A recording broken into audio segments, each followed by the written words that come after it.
Hey, what's up guys, aarava here, and welcome back to the episode of my F1 2021 My Team Career Mode. This is episode number 103 for the Brazilian Grand Prix in Season 6, the penultimate episode of this entire season. So, it is very much now crunch time, the pressure point of the entire season. This will set up the finale, and last episode, if you did miss that by the way, the Mexican Grand Prix, be sure to go check that one out before you see this one. That was a bit of a madness. Probably one of the messiest races we've had on the game in terms of just so many little incidents. 5 safety cars it was around Mexico. Pretty damn crazy, and it meant that going into this one, nothing really changed for Giovinazzi, myself, and George Russell. Esteban Ocon was able to pick up some points, and so it means going into the final 2 races, it's still only 1 point between myself and Antonio Giovinazzi. Then a further 3 back is George Russell, and then 6 behind him comes Esteban Ocon, on the dark horses this season. You know, late on, since the Belgium Grand Prix, you can see he's been very, very consistent. Only 1 race where he's been outside the top 5. He won another race to add to his collection this season, and ironically, him and Russell are the ones with 3 wins apiece, and they're the ones in 3rd and 4th, and your 2 top runners for the championship are the ones with only 2 wins this season, showing that consistency in scoring consistent high positions rather than just having on and off really good races is the way to go, really, when everything's so tight, the cars are all maxed out. But, different ways to go about it, and still Russell and Ocon are in there and very much mathematically still within a chance of winning the championship. I mean, we've known Russell's been right in there, but I think we said last episode it'd be rude not to really count Ocon in this fight now, because if I was him in his position, I would very much still count on myself having a chance of winning this whole thing, which is crazy because we haven't really had Ferrari, we haven't considered Ferrari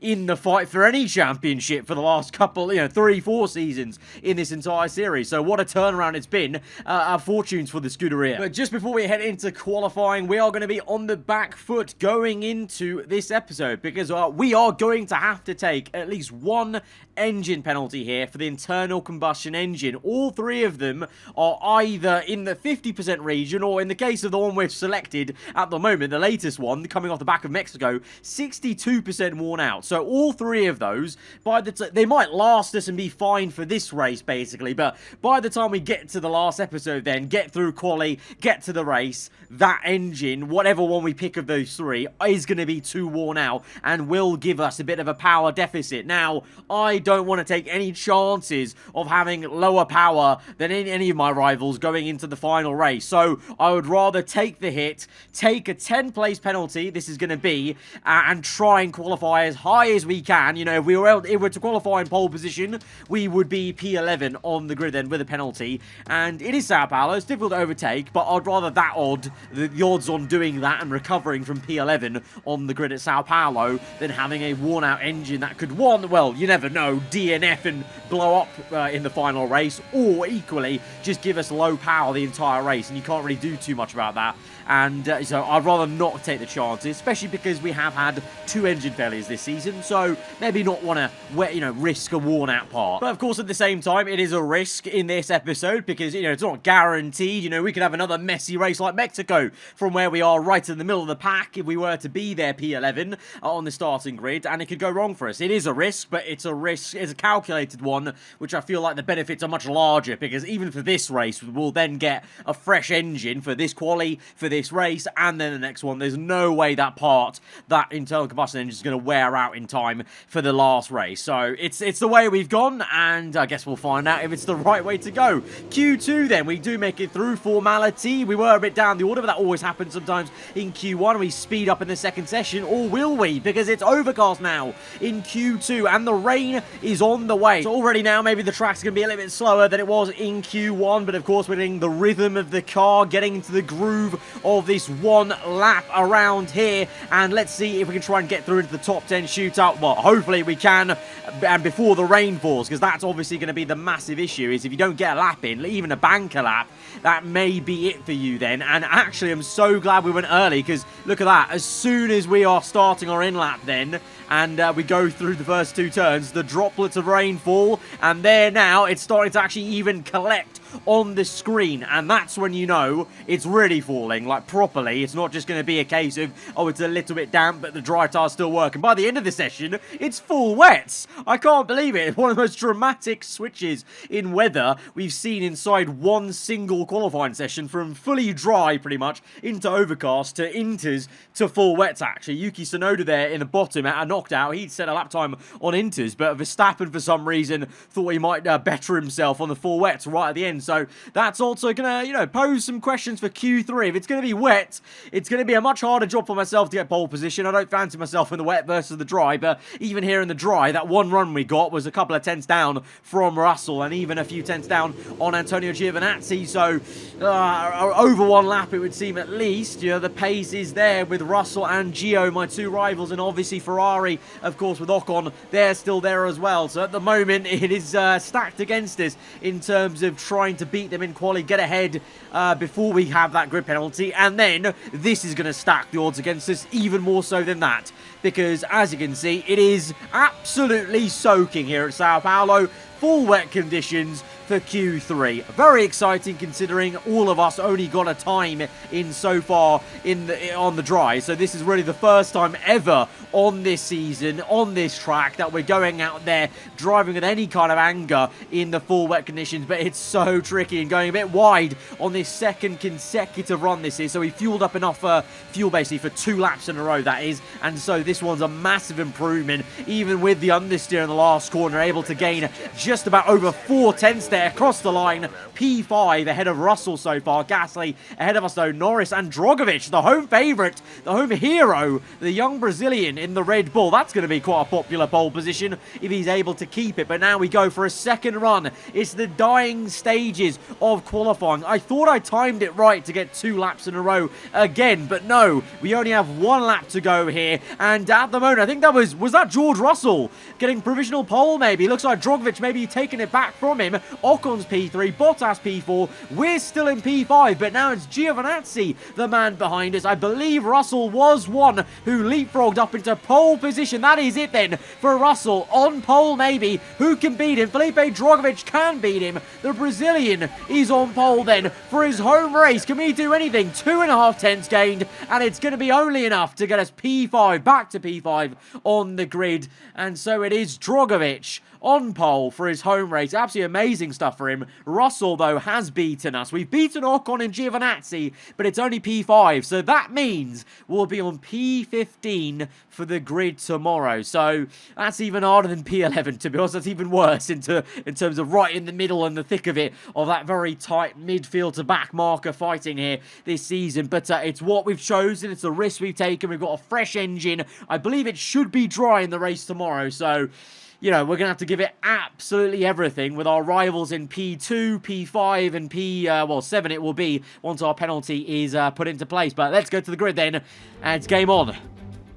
Formula One returns to Sao Paulo once again with the stage set for what promises to be another classic Brazilian Grand Prix. Sebastian Vettel famously clinched his 3rd championship here in 2012, and in 2016, Max Verstappen treated us to one of the finest wet weather drives of all time. We're racing today then at Interlagos, a historic 2.7-mile circuit, and one of the few anti-clockwise tracks on the calendar. 15 corners in total, 9 to the left and 6 to the right, with a technical middle section opening up to a flat-out Sector 3. And that gives us our best passing opportunity down into Turn 1. And as always, a man with plenty of racing experience joins me in the commentary box. Today it's Anthony Davidson. Tell me, Ant, you're no stranger to surviving the melee of Turn 1. So how do you keep out of trouble when there's so much going on around you? There are 3 main things to worry about there, Crofty. Positioning, awareness and discipline. First, you have to put your car in a bit of space and make sure you have room to react to what the others are doing. Then you have to watch your mirrors and listen to the sounds around you to get a sense of where everyone is. And finally, just don't get too greedy. Just because a gap exists doesn't always mean you should go for it. With the race minutes away from starting, here's what today's grid rundown looks like. Felipe Drogovic lines up on pole position, just ahead of George Russell, who starts this event from P2. Moving on to the rest of the grid, we have Norris, Sainz, Esteban Ocon and Bottas, Giovinazzi, Gasly, Joe and Mick Schumacher, Leclerc, Armstrong, Yuki Tsunoda and Stroll, the owner driver, Verstappen, Christian Lundgaard and Jack Aitken, Matsushita, Tictum, Eilert and Lewis Hamilton rounds off the grid. And with lights out just moments away, it's time to go down to the track. So confirming none of our rivals have a grid penalty then, so it really is going to be all down to me in terms of a tough job today. No luck with the FIA or the F1 gods above in terms of bringing one of them a little bit further nearer to me into the chaos that is this midfield. Starting in P15, I am nervous because we know how hard, especially this season for some reason, how hard some of these guys are fighting for even no points paying positions outside the top 10. So it's really going to be a case of trying to tiptoe around cars and make overtakes on the opening laps. Wanted to avoid everything that we saw at Mexico with all that chaos, and then trying to just use our raw pace that I think we should have. Even though we maybe didn't show it fully in qualifying, I think we have more pace to show in the tank that we can show in the race pace in clean air. The strategy-wise, well, it's actually our engineers are recommending us the two-stop, and I agree with them. I think we'll have, you know, a better chance of being a bit more aggressive than rather trying to go long on the hard compound tyre, because we are the ones who need to make overtakes, and so I think the hard tyre is just not going to be a tyre we want to be on if we need to try and go forward rather than just defending a position like the others ahead of us. So that's the way we're going to go, but we're going to see how the opening laps go, and then I guess we can try and see what we can do from there. But enough talking about our plan. It's now time to put it into action as we go to 5 red lights to the second last race of this season here in Sao Paulo. Lights are out and we're underway. It's a great start for Lance Stroll. Then initially into turn 1, we're going to get a better launch in on the outside. Look at Verstappen go though on the inside of, well, there's 4 or 5 cars there in the Haas. He's overtaken Schumacher, the man who replaced him at the Silver Arrows. We've lost the position to Tsunoda through the exit of the center S, and now getting boxed in, and this is what I meant. It's so difficult in the midfield where they're fighting for every position. Bit of oversteer down the inside of Leclerc, but we've watched Tsunoda overtake Armstrong and Leclerc in the AlphaTauri to get up into P12. That's kind of where we want to be. Meanwhile, Verstappen is fighting Schumacher now, having overtaken him. The two men who swapped race seats, basically. You know, Schumacher from Red Bull to the Mercedes, Verstappen from Mercedes to Haas. They're having actually a really great battle, and Verstappen's doing an insane job considering he is in a back mark at Haas, but maybe showing really well and truly the Haas team maybe just needed some better drivers to maybe compete a little bit in the series. We now send one down the inside of Marcus Armstrong into the final corner up into P13. So it's been a bit of a pedestrian, slower lap 1 than we wanted, but there was just so much chaos there into the first 2 turns. Schumacher got caught up in it. He pits early, I suspect with damage, so that's exactly what we were trying to avoid, an early pit stop like Schumacher that will now compromise his entire race as we make a lovely double overtake into turn 1 on Tsunoda and Guan Yu Zhou. Big gap then ahead to Verstappen, but we're already now into P10, so the patience, you know, paid out there on the opening lap, because now we're already in the points paying positions. We're only 4 positions back from Giovinazzi, and then a further to Ocon and George Russell. But confirmation, Drogovic, the home favourite, leading the way. They're going to be loving that around this around the grandstands. George Russell second, Sainz, then Ocon, Norris, Bottas, Giovinazzi, like I said, the current championship leader by 1 point in P7, 3 positions ahead of us in P10. So at the moment now, lap 33 laps to go. It is all still to play for. I'm more comfortable now, you know, being in P10. We can do something from here. There's still a lot of opportunities in this race in terms of the strategy and overtakes in the coming laps. And we're going to hopefully make one of those very soon as we catch up to Verstappen in the Haas. He's actually been pretty damn decent, you know, for watching from afar as we've caught him up there in the corners, but he's not going to be good enough in a straight line here. We've got DRS deploying ERS across the line, and we set a new fastest lap of the Grand Prix. Remember, fresh engine, so very much Hamilton 2021 vibes around Sao Paulo, you know, from further back on the grid, but with a roaring engine in the back of it. And now we're going to chase after the next man, Pierre Gasly in the AlphaTauri. It's going to be a similar sight here on the outside purple lap, but this time we have to try and actually fight it into turn 1.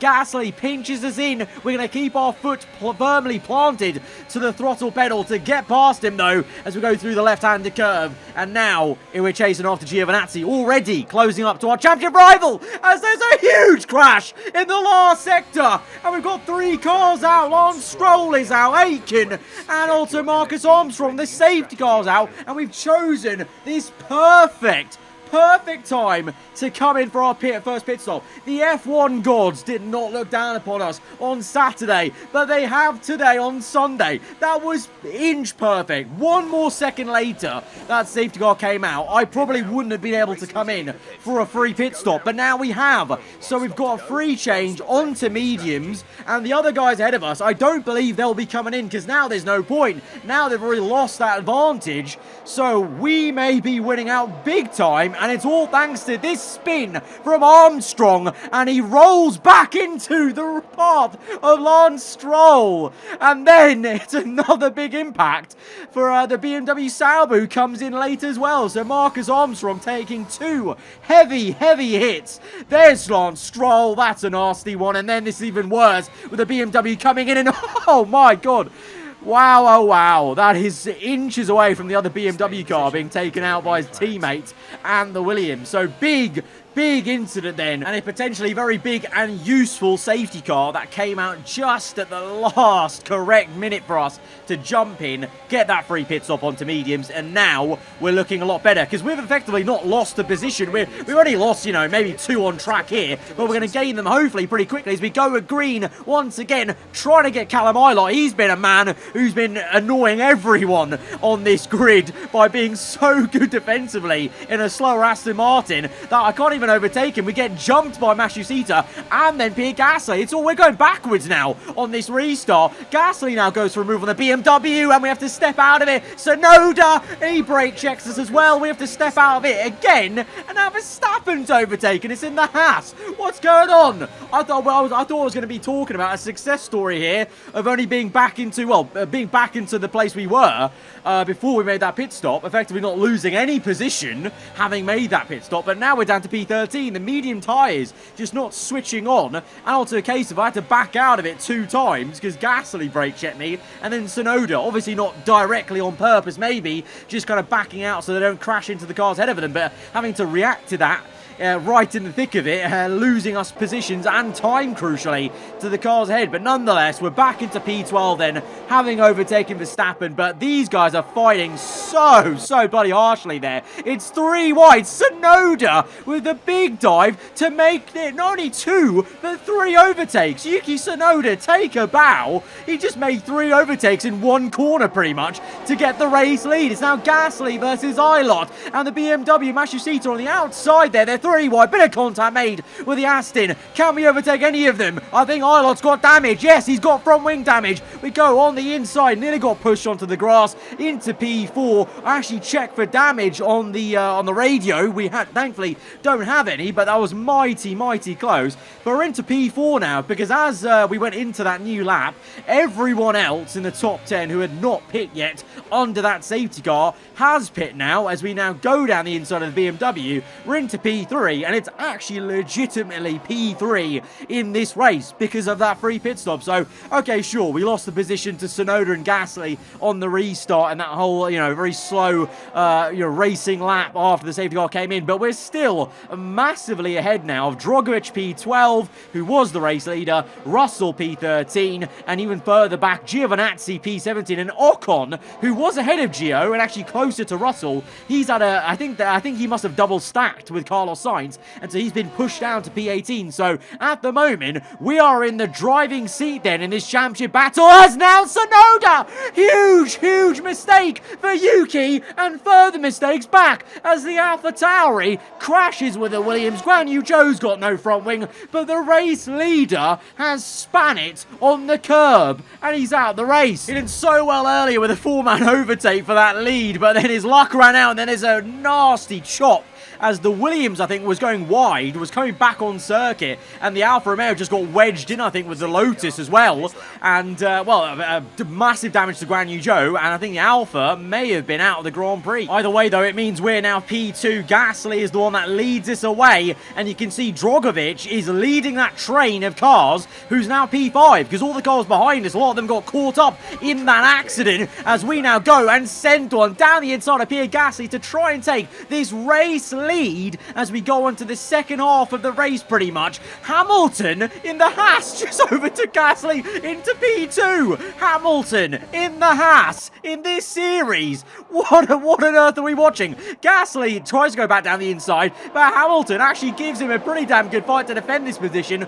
Lundgaard close behind, but this is what I mean. On the left-hand side of the ladder, you can see Drogovic now up into P5, Russell P6, Giovinazzi P9, and Ocon P10. So that incident with Tsunoda, and more so the incident behind with Guan Yu Zhou, Verstappen, Leclerc, and also the other Lotus, I think it was, of Lundgaard. You know, whatever happened there, it meant that a couple of people got caught up in the debris and whatnot, and pit then at that moment under that second safety car. So now all those guys are a lot closer to me than they would have been before that one. Drogovic now trying to actually overtake Gasly, who actually failed to get Hamilton. It was actually Christian Lundgaard in the end, who's the highest driver that's managed to get Hamilton. Hamilton's still holding his own in P3 in the Haas. Him and the team must be having a nosebleed at this moment in time, as Lundgaard now is chasing after myself. He's on the soft tyre as well, so he's going to have a decent amount of acceleration off every corner. He's got DRS. We're a bit of a sitting duck. We can't get to the inside to defend the position. We're now side by side in the second part of the center rest, and Lundgaard is giving us a real good run for the money.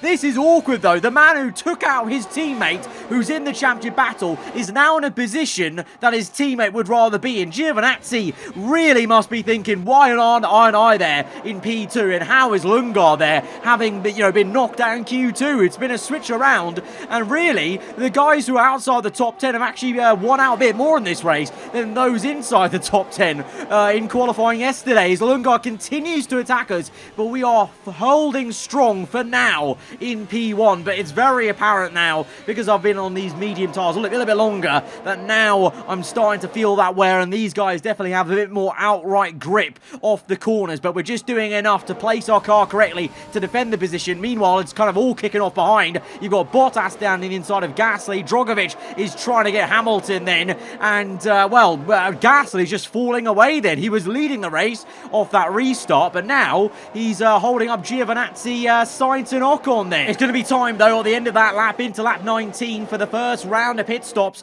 for that final stint. And, the Ferrari of Ocon's in, trying to make an undercut then on Giovinazzi, who is stuck behind Gasly. So this could be crucial. Remember, Ocon mathematically still in it, and if he can try and jump the current championship leader in the race, that will obviously go a long way to put himself in an even better position come the finale. But Gio finally is looking to make a crucial overtake on Gasly, or not. Gasly holds firm. This is a nightmare for Giovinazzi, who's being held up so much by Gasly. Meanwhile, you've got Russell pulling away, and now ahead of Bottas and Hamilton in P3 at the moment, as he comes in, though, for that final stop. We continue on. Remember, these guys came in later than me, but also are coming in earlier, because the soft tyre just really goes, only a number of laps, really, before it starts to really fall off the cliff. So that's also why we've not come in yet, if you're wondering. I'm trying to stretch these mediums as much as we can to basically, avoid any sort of tyre wear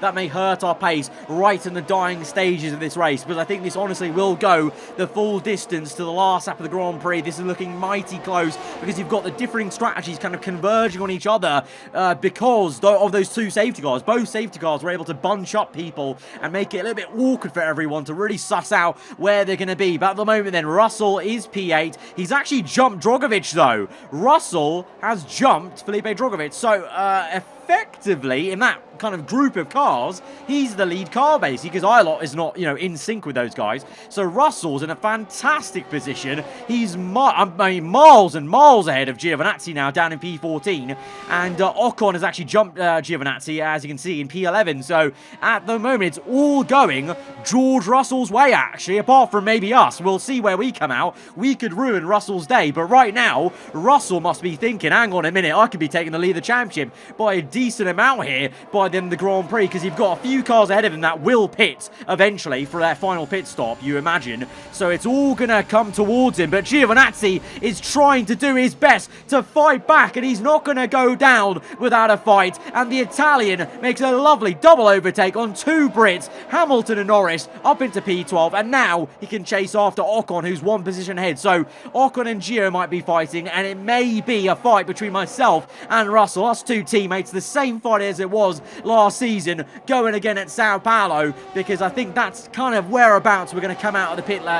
Let's see though, because we've still got a few more laps to go to stretch this medium tyre, and I've got to say, my mediums are very second hand at this point, but we need to make sure the softs aren't going to fall away for us. Meanwhile though, Russell is now actually facing some issues. Drogovic is fighting back. The Brazilian wants home glory, and he's trying to get it back up into P3. It's 3 wide though, as Bottas comes out of nowhere. The double move, and the Mercedes is up into P3. Great move by the Flying Finn into P3, and Russell now is just ahead of a side-by-side battle between Ocon and Drogovic. Ocon and Giovinazzi have caught them up. Ocon's getting stuck in now, and now he's trying to gain some crucial points. This is fabulous. We're seeing all the championship contenders, apart from myself at the moment, but I'm sure my time will come. We're seeing all three of them fighting each other, fighting on the cars for very crucial final points before that very crucial finale episode, of course, next time out around Jeddah. And I said my time will come. Well, here we are then into the pits, lap 25. So we've got 11 laps just about then on the soft compounder tyre. I think that's a decent amount. We are going to face a bit of tyre at the end, but hopefully it won't be that noticeable. So we're going to come out now, well, alongside that fight. By the time we come out of the pit lane, though, we will be behind them then. So we've kind of compromised our race position for now to pay dividends, hopefully, at the end of this race. We're out in P10, we're behind, well, Ocon at the moment going sailing around the outside of Russell. So this is two championship contenders, wheel to wheel, and Ocon wants the better position. He's squeezed out Russell, not two, 3 positions. Russell's just lost 3 positions in one corner. What's going on for our teammates? One of our bitter rivals. It looked like it was all going his way just like 5 laps ago, and now he's behind Antonio and Esteban Ocon. What is going on? Does he have an issue maybe? Is that a mechanical issue or something? He looked rather slow up that right-hander. We're going to have to find out, I guess, as the laps go on, but if he's got damage, then we'll know, because he'll surely come in then for a pit stop. Hopefully not, though. That'll be a bit of a shame for his race and for the entire championship fight, but no, it doesn't look like it. He's still going on as we now look to overtake Schumacher. We're the only one now here in this whole top 10 on the soft tyre. So as Schumacher makes a dive on Hamilton, and we swing around to overtake our fellow Brit, and then we have a second try at overtaking Schumacher. This time we're going to try and make sure it sticks, and under braking, try and dive as late as we can, give him the room on the inside though, but we're going to have the better acceleration up into P8, and now we're right behind Russell. But this is just very bemusing, really, to be honest. This is the only word I can really use, because I'm just confused. He looks so good, Russell did, in control of everything, ahead of Gio, ahead of Ocon, by miles, by so many cars between those two, and now he's looking rather slow. He's not got damage, though, because he would have come in. He would have come in if he had damage that he could fix. Maybe it's floor damage, but we go on the outside of Russell, and that's going to be rather painful for him in the cockpit, but it's adulation for me. Easy overtake. I'm smiling away, because now we have clean air to chase after. Well, Giovinazzi's next car, P6. Let's go. Meanwhile, right behind us, Russell maybe losing another position in this race. He's going to be down to P9 here at this rate. Might even be out the points if he's so slow the 2 Haas cars catch him up behind, as Verstappen and Hamilton are having a side-by-side, that was, in the 2 Haas's as teammates there. Russell trying his hardest to fight back, but in the end, Schumacher will get P8, and Russell Russell is down to P9. What is going on with that car? It's either got to be floor damage or one of those mechanical issues where it just slows down the AI's engine for a few laps. We've seen that before. It's usually an issue that fixes itself in a couple of laps, but it's enough to ruin your entire race if it goes on for too long, and that's exactly what's happened to George Russell. He's down to P9, and he's not looking likely to get that position back. Meanwhile, for us, we have now caught up to Antonio Giovinazzi, the man 1 point ahead of us in the championship, going into this race on the outside, going for P6. Bit wide, though, and that invites the Lotus back on the inside. He's got pretty decent acceleration, that Lotus does, and he's back up into P6, so Gio is not going to give up this position easily, as we know. Nearly career right into the back of him there, because I can actually go so much later on the brakes in most of these corners that I wasn't actually just watching out for where he was going to try and stop the car. But in terms of the actual exit off the corner, sometimes that Lotus is just so bloody quick as we try and go on the outside now in the last sector, the long way around. But that just means that Gio has the better racing line. He's able to get on the power better because I'm stuck on that curb on the outside. We try to get a toe and then swing out, but he's making it so awkward here. Giovinazzi placing his car exactly where it needs. We give him a good old squeeze into turn 1. Again, though, he's able to keep it side by side in through the center S, and on the exit, he's again got better acceleration. We can't get this guy. Again, second bite of the cherry now of DRS. This time, Gio, I think he's still got DRS, you know, but this time we're going to try and fool him, bait him in, brake early, switch back to the inside, and get the move done. Down the hill on the inside line. That's how you do it. Into P6. Played him his own game there. Pretty much learned that, okay, he's got the better line on the inside. He's accelerating so well on the inside line. Brake early, cut in, get him, P6. And now our sights move on to, well, not only P5, but maybe even further. Ocon, P4. He is in this championship fight. I can't, I can't ignore him. So let's try our best to go and overtake him and not leave our championship chances going to the final race to anything. I want every single point we can maximize in this race going into Jeddah. And with that, on to lap 34, we're going to try and power past Guan Yu Zhou, inches away from the wall on the left. The Chinese driver really does not want to give up P5, but we're going to take it from him nonetheless. And now we've got Ocon in our sights up the road. Giovinazzi might have a go. Guan Yu Zhou, for P6, though. This may be crucial points for the Italian. Can he make the move? He goes to the inside, but Guan Yu Zhou just about has what it takes to keep ahead of him. By the way, I haven't really even noticed it yet, but Christian Lundgaard, Antonio Giovinazzi's teammate, he's the one that's leading the race. And, oh no, what? George Russell on the third last lap has a puncher. George Russell, it's done for him. He's going to be outside the points. He's going to be way down the order. He's limping to the pits with a puncher.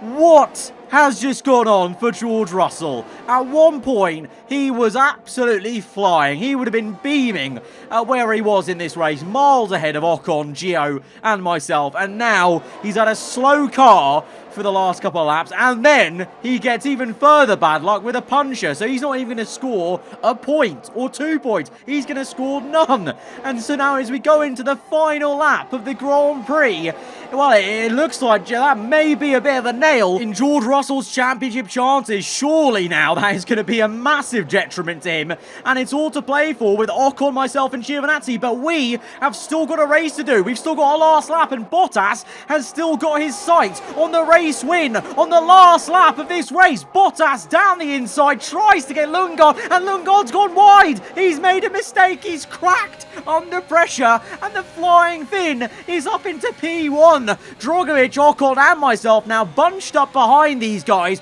There's still a position here as we now go around the outside of Ocon. This is why we wanted the soft compound as best as we want, because there you go. We have the grip to go around the outside of Ocon. Oh, we made contact, though. We made contact with Drogovic. Ocon, this is all kicking off in the last sector. Surely not. Ocon back down our inside. We brake early. He's gone deep. We swoop back for the switchback despite making contact with Drogovic and having damage to our front wing. We are going to get that P4 on the last lap of the Grand Prix. It's going to be maybe a photo finish. Can Gio get one more position? No, he can't. But we do maximise our race. P4.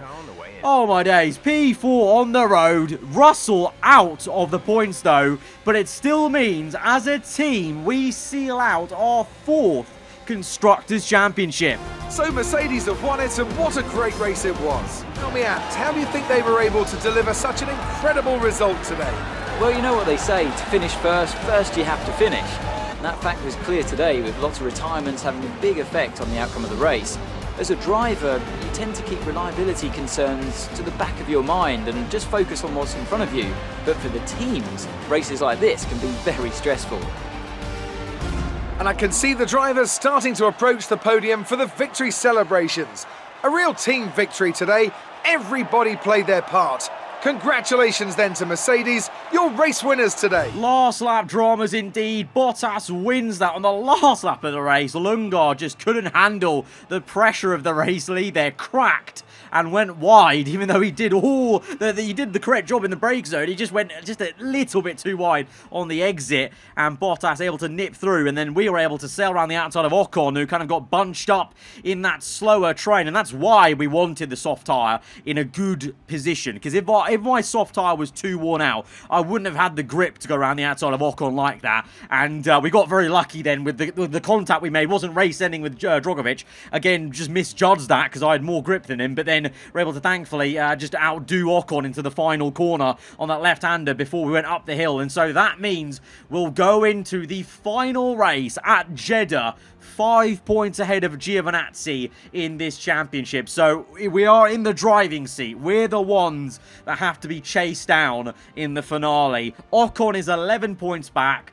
It's an outside shot, but it's still a shot. Even Russell, technically, but I feel like that really is going to be Russell out of it in terms of, you know, realistically. But mathematically, he's still in it, and I'm sure he'll be giving it his all in the final race. But that makes things quite interesting, because maybe, you know, Ocon and Russell, they have nothing to lose in the last race, whereas myself and Gio, focusing on each other, maybe have a lot more to lose. So that's going to be a very interesting dynamic at a race circuit where the walls are so close and the chaos is so high, as we saw in real life, and especially more so in the game. I mean, the speeds we're going at around Jeddah in the maxed out cars are pretty ridiculous, and that's why, you know, it's such an exciting place to come to for a finale for the first time ever in a career mode series. But guys, if you have enjoyed that one, hit the like button. Let me know what you thought in the comments below, and I'll catch you guys next time for the season finale at Jeddah. It's all to play for. 5 points in it between myself and Antonio Giovinazzi, the man who's been ever at the top of this season. One more race to go. Till then, goodbye.